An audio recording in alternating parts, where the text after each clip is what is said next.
Hello students, now we will just start with a new topic, that is pressure.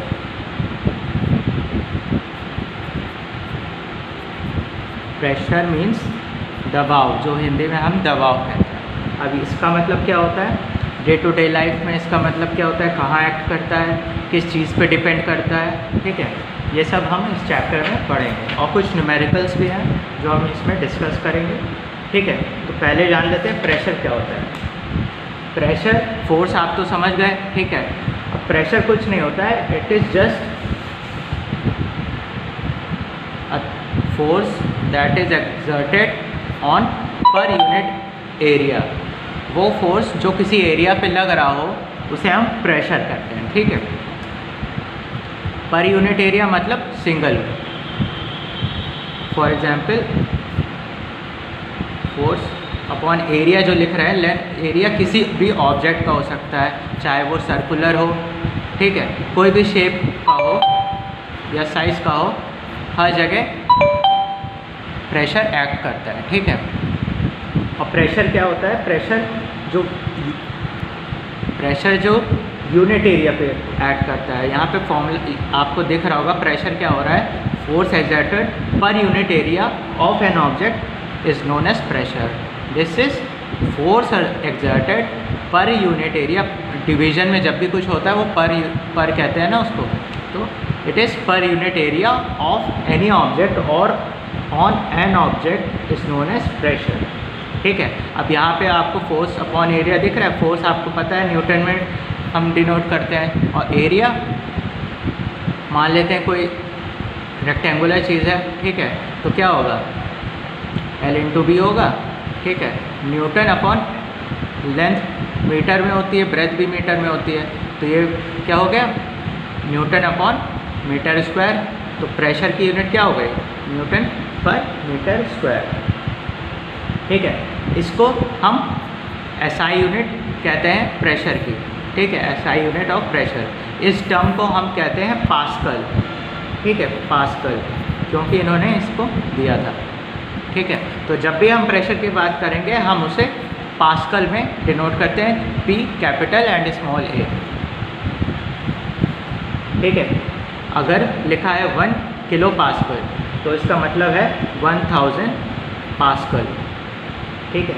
1 kPa लिखा है तो वो kilo pascal होता है, ठीक है। फॉर एग्जांपल अगर हम एक क्वेश्चन देखें कि a force of 100 newton, a force of 100 newton is applied on an area of 2 metre square. Area क्या है, 2 मीटर स्क्वायर। आपके बुक में क्वेश्चन है, area is 2 metre square, calculate the pressure. So pressure निकालना है। Pressure क्या होता है, फोर्स अपॉन एरिया।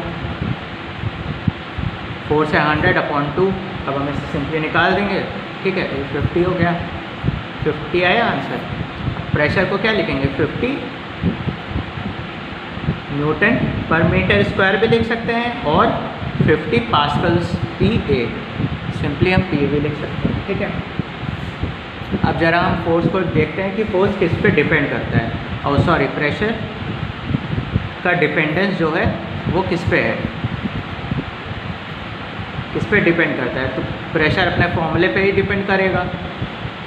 सिंपली हम फॉर्मूले से समझते हैं, उसको आपको याद करने की ज़रूरत नहीं है, फॉर्मूले से समझ लेते हैं। फोर्स क्या है, डायरेक्टली प्रोपोर्शनल है प्रेशर के, और प्रेशर डायरेक्टली प्रोपोर्शनल है फोर्स के, ठीक है। आपको ऊपर दिख रहा है numerator, pressure is directly proportional to force and force is directly proportional to pressure, ठीक है। और प्रेशर इनवर्सली प्रोपोर्शनल है एरिया के। आपको ये डिनोमिनेटर में तो आप कह सकते हो force, pressure is directly proportional to force and also pressure is inversely proportional to area.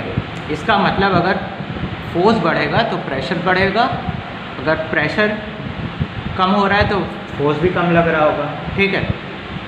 और यहाँ पे अगर एरिया बढ़ रहा है तो प्रेशर कम लगेगा, ठीक है।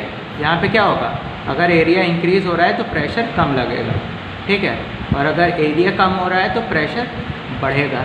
इसीलिए जब आप लोग, जैसे यहाँ पे देखो एक पिन है, ठीक है, उसको हम हाथ से ऐसे दबा रहे हैं किसी टेबल पे या किसी चीज़ पे, तो क्या है, ये पिन छोटा सा यहाँ पॉइंट है ना, पॉइंटेड है यहाँ पे,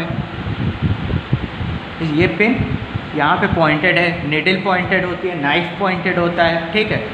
ये सब पॉइंटेड क्यों बनाते हैं? क्योंकि आपका प्रेशर जो है वो इन्वर्सली प्रोपोर्शनल है एरिया के, ठीक है। अब यहाँ पे एरिया बहुत कम है ना, इस निडल का कितना एरिया छू रहा होगा इस सरफेस से? बहुत कम। तो एरिया क्या है? बहुत कम है। जब भी डिनोमिनेटर कम होगा तो प्रेशर ज़्यादा होगा, एरिया कम होगा तो प्रेशर ज़्यादा लगेगा। तो हम अगर उसको प्रेस कर रहे हैं तो हम ज़्यादा फोर्स ना लगा कर के भी वो काम कर सकते हैं। नाइफ से कोई चीज़ कट कर सकते हैं तभी जब वो बहुत ज़्यादा शार्प होता है। जब बहुत ज़्यादा ब्लंट हो जाता है, अब हम पेन से तो नहीं काट सकते ना फ्रूट्स को, क्यों काट ही नहीं पाएंगे? क्योंकि वो पॉइंटेड नहीं है। जो चीज़ पॉइंटेड होती है उसका एरिया कम होता है तो प्रेशर ज़्यादा होता है। ये याद रखेंगे, जिसका भी एरिया कम होगा उसका प्रेशर ज़्यादा लगेगा, ठीक है। जैसे यहाँ पे पिन दिख रहा है, नीडल भी ऐसे होती है, नाइफ भी ऐसा होता है, सब पे वही प्रिंसिपल लग रहा होता है, ठीक है। जहाँ पे एरिया कम हो रहा होगा वहाँ प्रेशर ज़्यादा लगेगा, जहाँ पे एरिया ज़्यादा होगा वहाँ प्रेशर कम लगेगा। जैसे कि आपके जो स्कूल बैग्स होते हैं, ठीक है, पीछे 2 स्ट्रैप दिए होते हैं, ठीक है, चौड़े चौड़े स्ट्रैप्स होते हैं आपके कंधों पे टांगने के लिए। ये चौड़े इसलिए दिए जाते हैं क्योंकि एरिया बढ़ता है, प्रेशर इन्वर्सली प्रोपोर्शनल होता है एरिया के, ठीक है।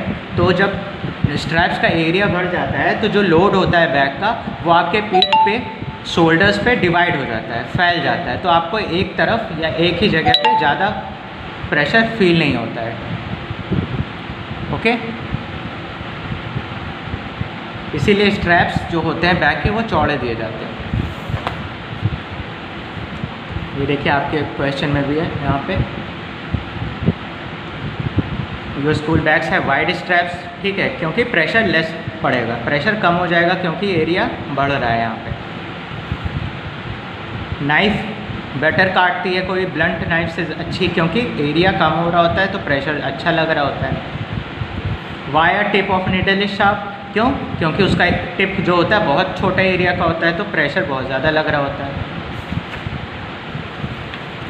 ठीक है। अब ये तो प्रेशर की बात हो गई सॉलिड चीज़ों पे। अब हम देखेंगे pressure on liquids and gases. Pressure on liquids and gases.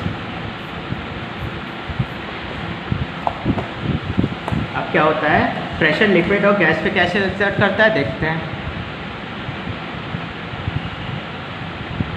ये एक वेसल है, ओके। अब अगर इस वेसल में वाटर भरा है ऊपर तक तो क्या होगा, ये जो वाटर है इस कंटेनर के बॉटम में प्रेशर डालता है, ठीक है। यहाँ पे प्रेशर एक्सर्ट कर रहा होगा ये वाटर, ठीक है, खुद के वेट की वजह से, और ये वाटर इसकी वॉल्स पे भी प्रेशर डाल रहा होगा, वॉल्स पे प्रेशर डाल रहा होगा, on walls and at bottom. इसका प्रेशर कहाँ एक्ट कर रहा होगा, वॉल्स पे भी और बॉटम पे भी। ये ध्यान रखेंगे दोनों पे एक्ट करता है, ठीक है। अब ये क्यों एक्ट कर रहा है, क्योंकि मान लेते हैं अगर कोई पॉइंट है, अगर हम एक छोटी सी बॉल लें, ठीक है, ये एक बॉल है यहाँ पे है, ठीक है, तो इसके ऊपर क्या होगा, प्रेशर एक्ट करेगा। प्रेशर किसका एक्ट कर रहा है, जो वाटर है इसके ऊपर का वाटर, जस्ट इतना, ठीक है, ये उसके ऊपर का वाटर है, यहाँ तक का वाटर फिल है, तो इतना वाटर का प्रेशर इस बॉल पे एक्ट करेगा, ठीक है। तो मतलब जितना ज़्यादा डेप्थ में जाएगी, अब ये बॉल यहाँ होती तो इतना ज़्यादा कॉलम वाटर का इस पे एक्ट कर रहा था, मतलब डेप्थ इंक्रीज़ होगी। अगर डेप्थ इंक्रीज़ होगी तो प्रेशर भी इंक्रीज़ होगा, ठीक है, डेप्थ के साथ प्रेशर भी इंक्रीज़ होगा।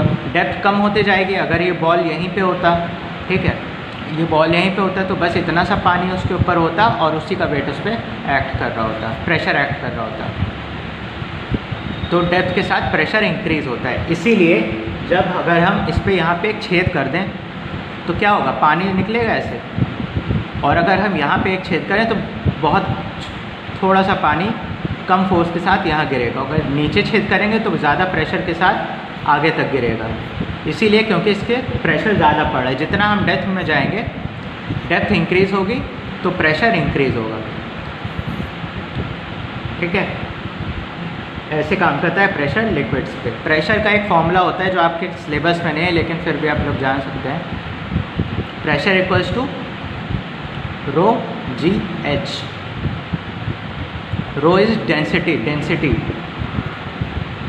ऑफ वाटर या लिक्विड, डेंसिटी ऑफ लिक्विड, जिस भी लिक्विड में, यहाँ वाटर लेके बात करें तो वाटर, ऑयल होता तो ऑयल हो जाता है यहाँ। ठीक है, डेंसिटी इंटू ग्रेविटी। ग्रेविटी जो अर्थ लगा रही है, जिसको हम 10 मीटर पर सेकेंड मान लेते हैं, ज़्यादातर होती है 9.8 है। ठीक है, लेकिन हम कैलकुलेशन के लिए 10 मान लेते हैं। और हाइट मतलब डेप्थ। तो हम कह सकते हैं प्रेशर डिपेंड करता है directly on height and density. G तो कांस्टेंट है। P is directly proportional to density of liquid and directly proportional to height. Gravity also, but gravity यहाँ पे कांस्टेंट है। ठीक है, ये हो गई प्रेशर की बात। अब हम देखते हैं कहाँ पे ये आपका एक्ट करता है। ये तो लिक्विड की बात हो गई। अब अगर हम गैसेस की बात करें, सेम गैसेस में भी यही होता है। अगर एक बैलून है,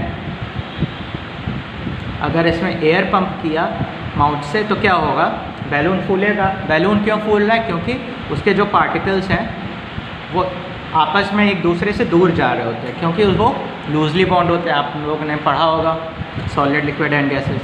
तो ये जो मॉलिक्यूल्स होते हैं आपस में एक दूसरे के फोर्स लगा रहे होते हैं। ठीक है, और वॉल्स पे भी लगा रहे होते हैं। इसीलिए जब हम बैलून को दबाते हैं तो वो लगता है कि कोई चीज़ अंदर से फोर्स लगा रही है, इसीलिए वो वापस से फूल जाता है। ठीक है, सारे मॉलिक्यूल्स उसके वॉल्स पे प्रेशर लगाते हैं, इसीलिए वो बैलून फूला हुआ दिखता है। ठीक है, ये तो गैसेस का हो गया। और गैसेस हम लोग के एटमॉस्फेयर, जैसे ये अर्थ सरफेस है, ओके, ये अर्थ सरफेस है, तो क्या होता है इसके ऊपर जो एटमॉस्फेयर है, अगर हम इसे अर्थ सरफेस कहें,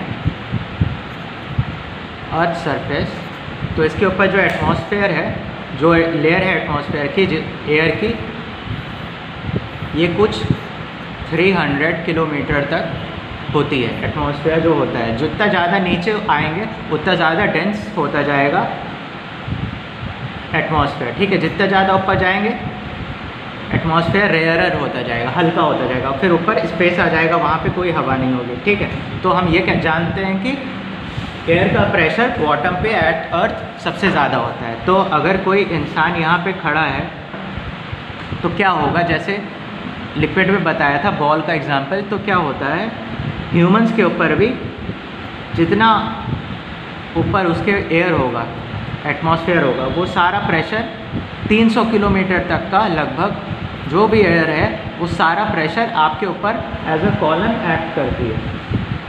ओके, लेकिन हमें वो फील नहीं होती। क्यों नहीं फील होती, अभी हम बात करेंगे। ठीक है, जितने भी सरफेस पे लोग हैं या ऑब्जेक्ट है, सब पे ये एटमॉस्फेरिक प्रेशर एक्ट करता है और वो बहुत लार्ज होता है। प्रेशर हमने देखा था पास्कल्स में नापते हैं।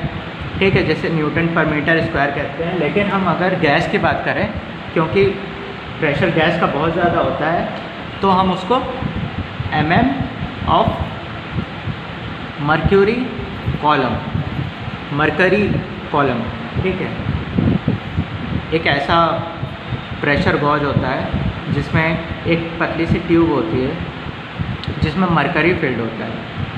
ठीक है, तो हम इसमें स्केलिंग होती है, तो हम एटमॉस्फेरिक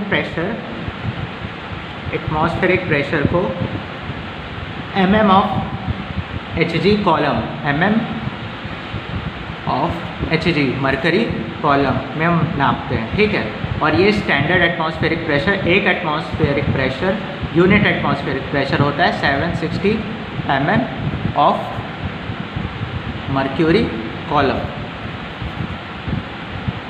ठीक है, ये हो गया एटमॉस्फेयर का प्रेशर और इसके नापने का तरीका।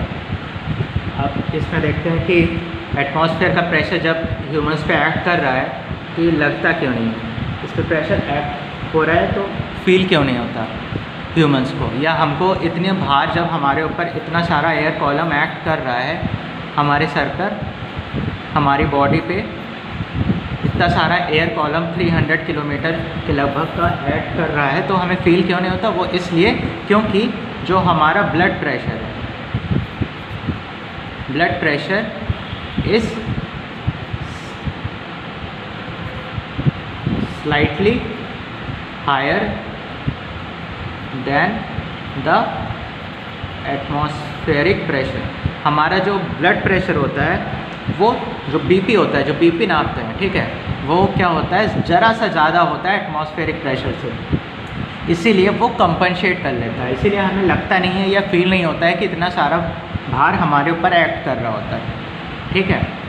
इसीलिए कभी कभी क्या होता है जब हाई एल्टीट्यूड्स पे लोग जाते हैं, पहाड़ों पे जाते हैं, तो लोग जो पहाड़ क्या होता है ऐसे ऊपर नीचे होते हैं, ठीक है, पहाड़ क्या होते हैं ऐसे होते हैं। अब पहाड़ पे अगर यहाँ पे कोई है तो उसके ऊपर तो इतना ही एटमॉस्फेयर का प्रेशर एक्ट करेगा ना, उसके नीचे वाला तो उसके नीचे है, आदमी तो यहाँ है, ये तो एक्ट करेगा नहीं, इसके सर पे तो इतना ही एटमॉस्फेरिक प्रेशर एक्ट करेगा, ठीक है।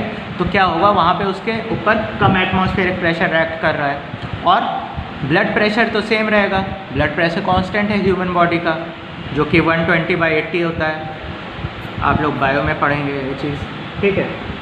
ब्लड प्रेशर तो कांस्टेंट है, एटमॉस्फेरिक प्रेशर चेंज हो गया। अब क्या होता है कोई भी लिक्विड हायर प्रेशर से लोअर प्रेशर पे जाती है, ठीक है। अगर पानी भी जा रहा है एक ट्यूब से तो क्या होता है लिक्विड पानी जा रहा है, तो अगर यहाँ पे पानी भरा हुआ है, यहाँ पे पानी डालते जा रहे हैं, पाइप में आता जा रहा है, तो क्या है यहाँ पे हाई प्रेशर है, यहाँ पे पानी नहीं है, यहाँ पे लो प्रेशर है। अब ये पानी यहाँ से यहाँ इसीलिए जा रहा है क्योंकि यहाँ से higher pressure to lower pressure पानी को मूव करना है, यहाँ तो रुकेगा नहीं, पानी पे लोअर प्रेशर में जगह ऑक्यूपाई करने के लिए मूव ऑन कर जाता है, ठीक है। ऐसे ही ब्लड होता है, ब्लड बॉडी के अंदर होता है, ठीक है। अब क्या होता है ब्लड का बीपी तो नॉर्मल है जो सेम था, एटमॉस्फेरिक प्रेशर कम हो गया, तो क्या होता है ब्लड मूव करता है higher pressure to lower pressure, इसीलिए कभी कभी नोज़ ब्लीडिंग होने लगती है, नोज़ ब्लीडिंग होने लगती है लोगों को, ओके। तो क्या होता है ब्लड नोज़ से कभी कभी नोज़ से ब्लीडिंग होने लगती है। आप लोगों ने सुना होगा कुछ लोग ऊपर जाते हैं तो उनको सांस लेने में ब्रीदिंग प्रॉब्लम होती है या फिर उनके नोज़ से ब्लीडिंग होने लगती है। वो इसीलिए होता है क्योंकि ब्लड क्या होता है बॉडी के अंदर हाई प्रेशर होता है, बीपी जो कि पहले से प्रेशर तो बदला नहीं ब्लड का, और बाहर एटमॉस्फेयर का प्रेशर लो हो गया, तो ब्लड क्या होता है high pressure to low pressure जाने लगता है, इसीलिए नाक से खून, कान से खून, और कभी कभी सांस लेने में भी दिक्कत होती है at higher atmospheric pressure, higher altitudes, ठीक है। और आप लोग एक और चीज़ देख सकते हैं, जैसे स्ट्रॉ होता है, ये स्ट्रॉ होता है, स्ट्रॉ से जब कोई ड्रिंक हम सक करते हैं तो वो क्या क्यों आता है, क्योंकि ये यहाँ पे देखते हैं, ये एक ग्लास है जिसमें एक स्ट्रॉ डाली, ठीक है, यहाँ से सक कर रहे हैं, यहाँ से हम सक कर रहे हैं लिक्विड, तो क्या होता है लिक्विड अंदर जाएगा, सक कर रहे हैं आप लोग यहाँ पे सक कर रहे हो लिक्विड, ठीक है, तो लिक्विड अंदर जा रहा है, लिक्विड अंदर जा रहा है तो एटमॉस्फेरिक प्रेशर जो पानी पे या कोल्ड ड्रिंक पे एक्ट कर रहा था उसको लिक्विड को नीचे पुश कर रहा है, और आप अपना ऊपर सक कर रहे हो, इसीलिए स्ट्रॉ में ड्रिंक पहुंच जाती है। इसी तरह सिरिंज होता है, सिरिंज होता है जो, ठीक है, ऐसा सिरिंज होता है ना, उसको जब ऊपर खींचते हैं तो जो भी यहाँ पे ब्लड ले रहे होते हैं या कोई भी लिक्विड है वो ऊपर जाता है, इसीलिए क्योंकि सिरिंज तो ऊपर लिक्विड को खींच रहा है और इस लिक्विड या किसी भी चीज़ पे एटमॉस्फेरिक प्रेशर एक्ट कर रहा है, वो चीज़ उसको दबाएगा और ये आप सक कर रहे हो, इसीलिए सिरिंज में लिक्विड ऊपर चढ़ता है, ठीक है। सक्शन कप, या आप सक्शन कप देख रहे हो, कभी आपने शायद देखा भी होगा, इसको दबा देते हैं तो ये चिपक जाता है दीवार से या किसी चीज़ से। क्यों चिपकता है? क्योंकि यहाँ पे आप देख सकते हैं जब ऐसे इसको दबा देंगे, इसको हम ऐसे दबा देंगे सक्शन कप को, तो क्या होगा इसके अंदर जो एयर होगी वो तो निकल जाएगी, और एटमॉस्फेयर प्रेशर तो हर जगह एक्ट कर ही रहा होता है, तो वो प्रेशर इतना ज़्यादा होता है कि वो चिपका रहता है। और कहीं हल्का सा हमने उसको पंचर कर दिया इसको, या फिर उसमें अंदर एयर चली गई, तो ये सक्शन कप निकल आता है। ठीक है, तो जो रबर सकर्स होते हैं वो भी एटमॉस्फेयर प्रेशर पे काम करते हैं। Okay, this was all about your topic pressure. Okay, thank you.